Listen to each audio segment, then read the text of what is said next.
네, 안녕하십니까. 예, 추영규 선생님입니다. 네, 오늘은 이제 급수의 판정법에 대해서 이제 배울 건데요. 또 다른 판정법이 있죠. 어떤 거냐면 오늘 배울 것이 좀 더 많고요. 좀 더 복잡한 내용도 좀 많습니다. 그래서 첫 번째는 바로 교대급수의 판정법이라는 게 있고요. 두 번째는 이제 절대 수렴이라는 것을 한번 배울 거고, 그다음 세 번째는 이제 비율 판정법과 네 번째는 이제 무엇이냐면 거듭 제곱, 즉 루트 테스트라는 것까지 배우면 오늘의 급수에 대한 판정법에 대한 대부분을 배우게 될 것인데요. 아마 어렵기 때문에 한번 차근차근 한번 확인해 보도록 하죠.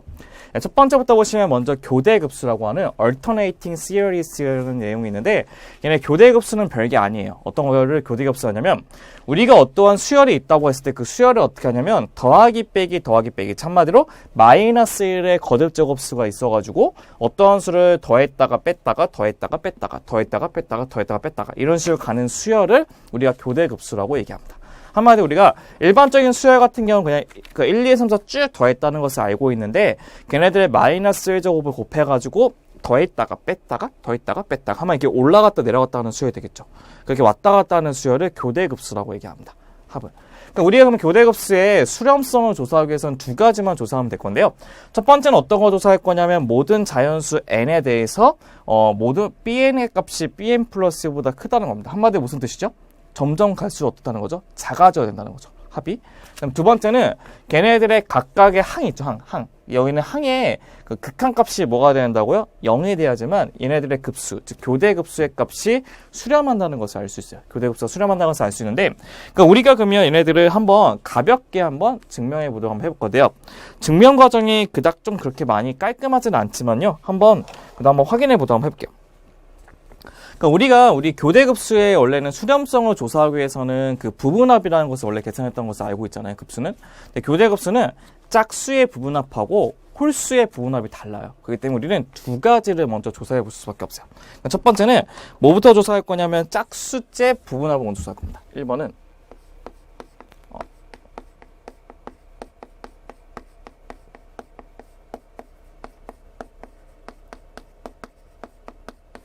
짝수째 부분합이라는 것을 먼저 한번 계산해 보도록 한번 해볼게요. 그 짝수번째 부분합이라는 것을 뜻하는 건데요. 우리가 이걸 당연히 알고 있어요. 우리가 B의 2의 값보다는 B의 1의 값이 더 크다는 것을 알고 있죠. 우리가 점점 작아져야 한다는 첫 번째 성질에 의해서. 그때 우리가 어떤 것을 알 수 있냐면 이런 것을 알 수 있어요. S의 2의 값은 S2는 당연히 합이죠. 어떤 거? B1하고 B2를 합한 거기 때문에 얘는 당연히 0보다 크다는 것을 확인할 수 있을 거고요. 맞죠? 두 번째는 뭐였냐면 B4하고 B3을 볼게요. B4하고 B3을 볼게요. 그러니까 B4하고 B3을 보게 되면 우리가 어떤 것도 알 수 있죠? S의 4의 값을 알 수 있어요. S 4의 값. S 4의 값은 B3에다가 빼기 뭐가 되죠? B4의 값 되고 얘는 0보다 크거나 같다는 것도 확인할 수 있을 거예요. 우리가 알고 있는 기본적인 그냥 성질이 되는 거예요. 성질. 맞죠? 네, 여기 하나 빼먹었죠? 모두 빼먹었죠? 1부터 4까지 합한 거니까 어떤 걸 빼먹었죠? S2죠. 그러니까 S2 플러스에 어떻게 쓰면 돼요? B3 빼기 B4의 값이 0보다 크거나 같다는 것도 확인할 수가 있다는 거죠. 근데 우리가 어떤 것을 알고 있냐면 그러면 얘네들을 쭉쭉쭉 가게 되면 일반화 시키려면 S, 그 B의 2n 값. 그러니까 B의 2n 값이 당연히 B의 뭐보다 작죠? 2n-1보다 작다는 것을 확인할 수 있다는 거죠. 그렇죠? 우리가 일반화 시키면. 그래서 그냥 일반화된 식으로 옆에다 다시 쓰게 되면 이런 식을 쓸 수 있을 거예요. 어떻게 쓰냐면 S의 2n이라고 하는 것은 어떻게 쓸 거냐?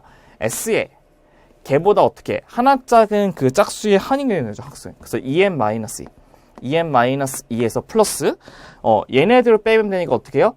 B의 2n-1 빼기 B의 2n 값을 뺀 거와 똑같을 거고, 걔네들 값은 당연히 뭐보다 클 수밖에 없냐면 얘보단 클 수밖에 없겠죠. 얘가 양수값이니까. 당연히 얘네들은 S의 2n-2보다 크다는 것을 확인할 수 있을 겁니다. 그러니까 우리가 첫 번째 뭐를 밝힐 수 있냐면요. 짝수번째 합도 어떻게 점점 갈수록 이게 갈수록 커진다는 것을 확인할 수 있는 거죠. 그래서 우리가 여기서 밝힐 수 있는 건 요거밖에 없는 거예요. 어떤 거? 얘네들 S의 2n 값이 뭐보다 크나 하냐면 S의 2n의-2보다 크다는 것을 확인할 수 있다는 거죠. 맞죠? 한마디로 일명 얘네들이 뭐가 되는 겁니까? 뭐가 되는 거죠? 그렇죠. 우선 증가가 된다는 것을 확인할 수 있죠. 증가되는 거. 증가되는 것을 확인할 수 있고, 그다음에 우리가 S의 2n 값을 이렇게 쓸 수 있어요. S의 2n 값을 우리가 좀 식을 좀 변형해서 쓸 건데, 이제 얘네들을요 조금 바꿔서 한번 써볼게요. 어떻게 쓰냐면 B1만 따로 놔두시고 B1만 따로 놔두시고 마이너스 묶어서 B2 빼기 B3라 써도 되고 그 다음에 마이너스면 B4에서 빼기 B5라고 써도 되죠. 이렇게. 이게 상관없어요. 이렇게 써도. 그 다음 또 어떻게 되죠? 이게 마이너스 갔다가 또 마이너스 가게 되면 얘네들은 B에 2n의 마이너스 2 빼기 B의 2n 마이너스 1이 될 것이고 짝수이기 때문에 뒤에 하나가 더 남겠죠. 뭐가 남아요? 마이너스 B의 2n 값이 남다는 것도 확인할 수 있어요. 짝수번이니까. 그럼 당연히 얘네들은 그럼 어떻게 되겠어요? 어떠한 B1보다는 어떻게 되는 거죠? 다 조금씩 빼고 있는 거죠. 그렇기 때문에 당연히 얘네들은 어떻게 될 것이면 당연히 뭐보다 작을 수밖에 없어요. B1보다 작거나 같을 수밖에 없다는 것도 확인할 수 있을 거예요. 맞죠? 왜냐하면 B1에다가 지금 빼고 있는 수열이기 때문에요. 그럼 보세요. 그러니까 우리가 이것도 밝힐 수 있어요. 어떤 거냐면 S의 2n값, S의 2n 값은 뭐보다 작거나 하냐면 B1보다 작거나 같다는 것도 확인할 수 있다는 거죠. 걔는 일명 뭐가 되는 거죠? 위로 뭐 한다는 겁니까? 유기한다는 것도 알고 있죠. 그럼 보시면 항상 그 S의 2n의 그 짝수번째 항의 값 항상 증가가 될 것이고 그 항 자체가 어떻게 되죠? 위로 유기하고 있죠. 그럼 이 두 가지 성질을 갖고 있으면 머릿속에 딱 팍 튀어나오는 게 하나 있어야죠? 무엇입니까? 그렇죠. 단조 증가 함수죠. 그래서 바이 단조 증가 함수에서 단조 수열 정리. 단조 수열을 정리해서 리미트에 n이 무한대로 갔을 때 s의 2n 값이 뭐가 된다고? 수렴한다는 것을 확인할 수 있다는 거죠. 한마디로 우리가 짝수번째 합에 대한 급수의 값이 수렴한다는 것을 확인할 수 있다는 거죠. 뭐를 이용해서요? 단조 수열의 정리를 가지고요. 그러니까 우리가 그러면 짝수번째가 수렴한다는 것을 알 수 있으니까 이번에 뭐를 보면 되죠? 홀수번째가 수렴하는 것도 확인해 봐야 되는 거죠. 그래서 우리 이번은 이제 홀수번째 합을 봅시다. 홀수째 부분합.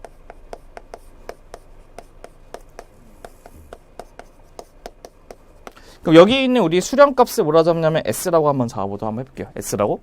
그러니까 홀수번째는 별거 아니에요. 이거 보시면 됩니다. 어떤 거냐면 리미트에 n이 무한대로 간다고 했을 때 S의 2n 플러스 1이 바로 홀수번째에 있는 항의 합이 되게 되겠죠. 근데 걔네들은 우리가 어떻게 쓸 수 있냐면 리미트에 n이 무한대로 간다고 쳤을 때 S의 2n까지 합해서 B에 뭐만 더하면 되죠? 2n 플러스 1의 값만 한 번 더 하시면 될 겁니다. 맞죠? 근데 우리가 뭐를 알고 있냐면 여기 있는 값도 바이 첫 번째 있는 증명 과정에서 S로 수렴한다는 것을 알 수 있고 그 다음에 우리가 두 번째 조건에 의해서 모든 리미트의 Bn 값은 0으로 간다는 것도 알고 있죠. 그럼 얘도 수렴하고 얘도 수렴해요. 그러니까 둘 다 수렴하기 때문에 뭐를 할 수 있냐면 리미트의 분배가 이쁘게 할 수 있다는 것을 알 수 있죠. 그럼 리미트의 분배를 이쁘게 하게 되면 리미트의 값이 n이 무한대로 간다고 했을 때 S의 2n에다가 플러스 리미트에 n이 무한대로 간다고 했을 때 B의 2n의 플러스 1이 된다는 것을 확인할 수 있고 여기 있는 2n 값이 바로 뭐가 되냐면 S 값이 될 것이고 뒤에 있는 극한값은 0이 되니까 합해서 S가 된다는 것도 확인할 수 있을 겁니다.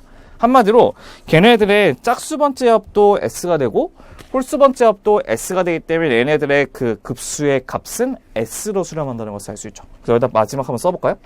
여기 이렇게 좀 나눠서 좀 써볼게. 헷갈리니까. 그래서 마지막 이렇게 쓸게요. 바이 1번하고 2번에 의해서 교대급수 시그마의 n이 1부터 무한대까지 마이너스 1의 뭐죠? n-1의 bn 값 있죠? 그 값은 뭘로 수렴한다고? S로 수렴한다는 것을 확인할 수 있다는 거죠. 그래서 우리가 급수의 이제 수렴성을 확인하기 위해서는요, 두 가지만 조사하시면 된다고요. 첫 번째는 어떤 거냐면 모든 값들 자체가 얘네들 그래서 B 점점 갈수록 작아지는 수열이 될 것이고 두 번째는 뭐가 될 것이냐면 걔네들의 리미트의 Bn 값이 0이 되게 되면 걔네들의 모든 교대급수는 수렴한다는 것을 확인할 수 있는 거죠. 맞죠? 그러니까 걔네들이 바로 우리가 얘기하는 그 교대급수 판정법이라는 것을 확인할 수 있을 거고